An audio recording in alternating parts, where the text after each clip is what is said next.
Uyg'ur sud kollegiyasining Londonda davom qilgan 4 kunlik isbotliq anglash yig'ini boshlanmay turibla Xitoy mazkur sudni qoralash hujumlarini boshlagan edi. Uyg'ur sudi oyoqlashgan 7-iyun kuni Xitoyning xalq gazeti Twitter'dagi hisobidan bir video tarqatib Uyg'ur sud kollegiyasini ayblagan edi. Xitoy hukumati boshqarishidagi chet el to'rining 8-iyundagi xabarda yana ular bu qitimqi guvohlik yig'inni Xitoyga qarshi dushmanlarning va Dunyo Uyg'ur qurultayining bir qitimliq siyosiy o'yini deb atagan. Xitoy qonuniy tartiblar bo'yicha ochilgan guvohlik yig'inni qonunsiz sud deb atagan va bosh sudchi Jeffrey Nice apandini Angliya jasuslik xodimi deb qaralagan. Sudda Uyg'ur qirg'inchiligi haqida guvohlik bergan barliq kishilarni siyosiy artistlar degan edi. 9-iyun Uyg'ur Avtonom rayon doiralari axborot yig'ini ochib Hong Kong televiziyasida naq maydondan tarqatdi.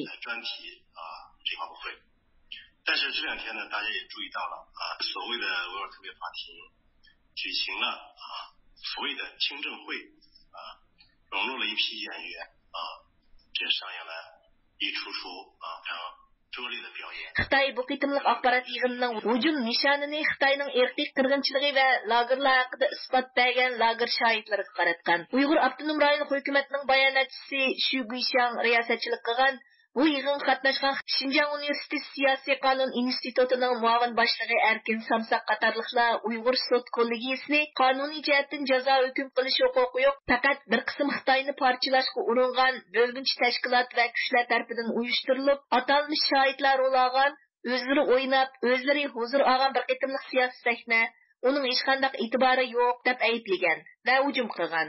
Muhimi, Xitoy doiralari bu navbat Uyg'ur sud kollegiyasidagi bir-biridan muhim shohidlarning bergan guvohliklarini yolg'onga chiqarishga qaytadan uringan bo'lib, ular Sayragul Savutbay, Tursunay Ziyovuddin, Mehigul Tursun, Zumrat Davud qatorliqlarning urug' tuqqanlarini va atalmish yaqinlarini sahnaga chiqarib, lager shohidlariga qarshi tayyorlangan bayonlarini so'zlatgan. Lekin bu qilmish ijtimoiy taraqqularda kuchli tanqid inkoslarga sabab bo'lgan bo'lib, Xitoyning mazkur yig'inning mahmaydan tarqitishi ostiga ba'zilar hatto Xitoy hukumatining irqiy qirg'inchilik axborot e'lon qilish yig'ini degan baholarni yozib qo'ygan. Xitoy taraf ayblagan lager shohidlari bunga inkos qaytirib, o'zlarini ayblagan tuqqanlarning majburlash ostida iqrorga chiqqanligi va hatto yozib tayyorlab bergan so'zlarni aytganligini bildirishdi. Bu navbat Xitoy Tursunay Ziyovuddinning kichik inisi Fazıl Ziyavuddinni o'z hadisining Uyg'ur sotiga bergan isbotliklariga qarshi so'zlatgan. Fazıl Ziyavuddin'e canım büyük bayen.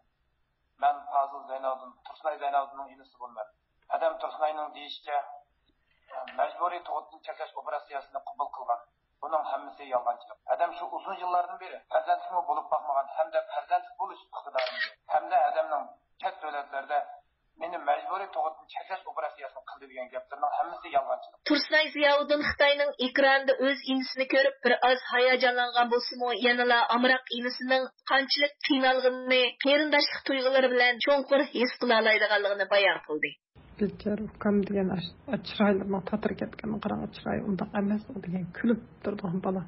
Qanday qo'rqinchda o'tirib gap qilayotganini. Inimiz lagerdimiti yo sizning bilishingizcha nadidi siz chiqib ketgan vaqtida? Men Qozog'istonga chiqib ketgan chiqib bo'lgan, lekin mendan baldir kirib ketgan lagerga. Ya u lager kirib chiqqanmi? Kichiga? Hozir meni o'ylayotganim mana inlarimni mana kimniki deb o'ylab qoldim. Ular qamoq chiqib so'z aytganda chiroy deganda qon yo'q.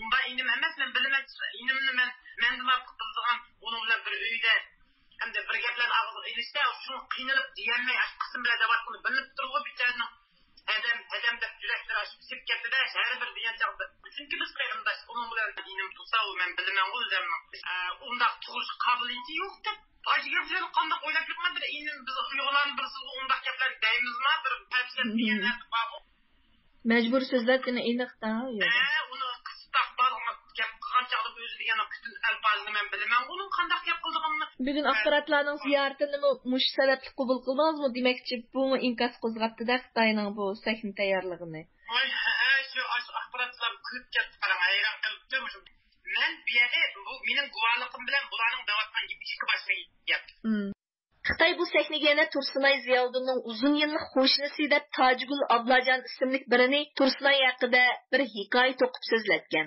Mening ismim Tojgul Ablajon. Men Tursunay Ziyovuddinning burungi qo'shnisi. Ben onu omdandan bilmem o yağalan gap buludu.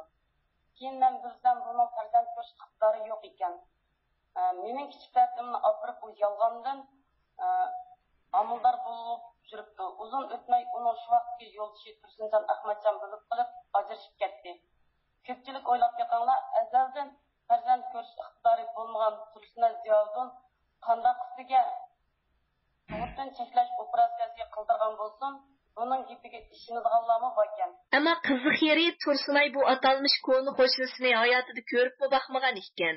Andikin ma'lqi qo'shningiz degan ayolni siz umringiz ko'rib baxmaganmi? Yo'q, ko'rgan emasman, aniq chiroyi bilasiz. Ko'rgan bir chiroyi emas, men birimda ko'rgan xotin emas, mendaydi. Burungi yo'ldoshimni o'ylab qolgan. Ben de başını ip çıksam değil mi? Yolda şunu sözleşiyor. Hayat bulsa, acır şerken bulsa, ölmeyen boğan bulsa, hayat bağ bulsa. Bu şahalığı çıkarma. Yani bir tarafta etmedik. İçime ağrıp kaldı belki. Kıyın ahvalda kaptı buracı.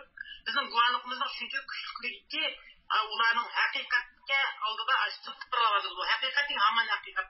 Xitoy hukumati isbot anglash yig'ini va maxsus videolik xabarlarni taqib, chet eldagi Uyg'ur va Qozoq lager shohidlarining shaxsiyatiga tegib, ularni qoralab va isbotsiz holda har xil jinoyatlar bilan qoralab kelgan edi. Bu navbat Xitoyning lagerda har taraflimlik ziyonkashliklarni beshidan o'tkazgan lager shohidlaridan Mehriddin Tursunning akasi Akbar Tursunning uningga qarshi 5-qitim majburiy so'zlatilishi ekan.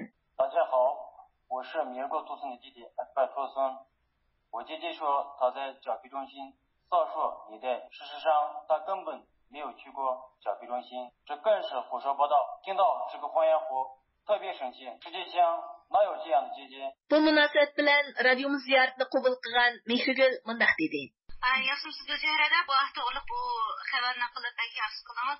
Birinchidan bu xitoylarniki yolg'on deb xabarlarni ishligini yaxshi to'g'ri xabar berganlari birinchi qatimliq emas. Bu men uchun qilgani bu 5-qatimliq. Men uchun cho'ng hisoblanmaydi. Uning xitoycha unchalik yaxshi emasdi. Qarasam shunda xitoycha yaxshi o'qib ketdi. Ham bir so'zlaganda xuddi bir kitob o'qiyotgandek his qildim men uni. Birsin burun manch uzoq yodilib deb turmush gaplarni.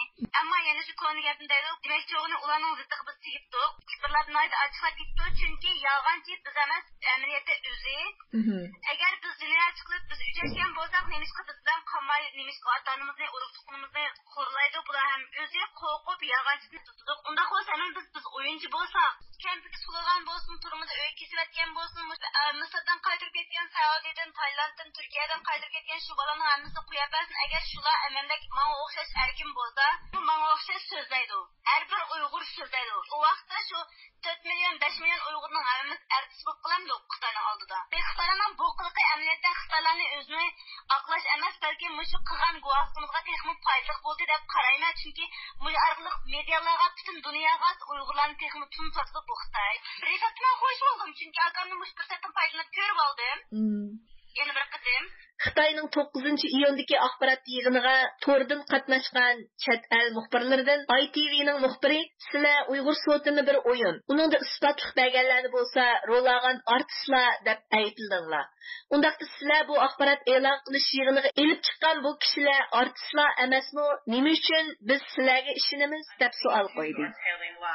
So who are we to believe in this scenario, and why should we believe you rather than what has been said at the tribunal that was held in the UK? Muhtaram radio anglag'uchilar, Xitoyning 9-iyundagi mazkur axborot e'lon qilish yig'inining davomi haqida keyingi anglitishlarimizda davomli ma'lumot beramiz. Gulchehra tayyorladi.